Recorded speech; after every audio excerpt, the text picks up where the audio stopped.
Here tonight, an ABC News investigation inside Fukushima 3 years after that earthquake and the tsunami that caused the meltdown. Tonight we want to show you how bad the radiation is and ask if they are doing everything they can to keep it from coming toward the United States. ABC's Cecilia Vega takes us into the hot zone.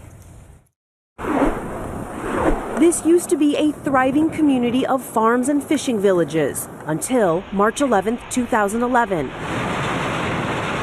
Japan's largest earthquake ever, the tsunami that followed engulfed entire villages, flooding the Fukushima Daiichi power plant and triggering a nuclear catastrophe. 2.5 years later, we gain rare access to examine the fallout by land and by sea to find out if Fukushima is still a threat to the rest of the world. Near the plant, a 12-mile stretch of evacuated land still teems with radiation hotspots. So this is our permit we've got to get. Locals call it the no-go zone. We can go. On the other side, ghost towns, where time just stood still. This better work. We suit up, armed with radiation detectors to tell us when we're in danger. We go inside Fukushima's ground zero to see the unprecedented cleanup underway. Though critics are skeptical, the power plant's embattled operator, TEPCO, is up to the task. The closer we get to the ruins of the meltdown, our radiation detectors climb. We're in another hot spot. It is a serious warning. TEPCO told us we can only spend 1 hour inside the plant.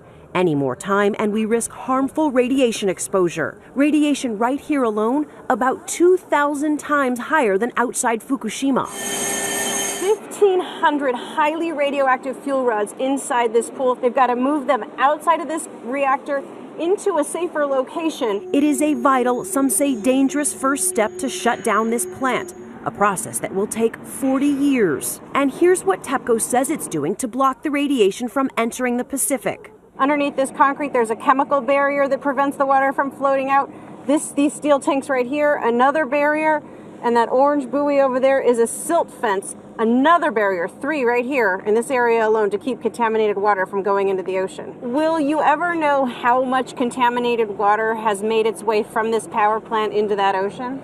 TEPCO spokesman tells me it's difficult to give an accurate number. So we joined a team of scientists on the hunt for answers.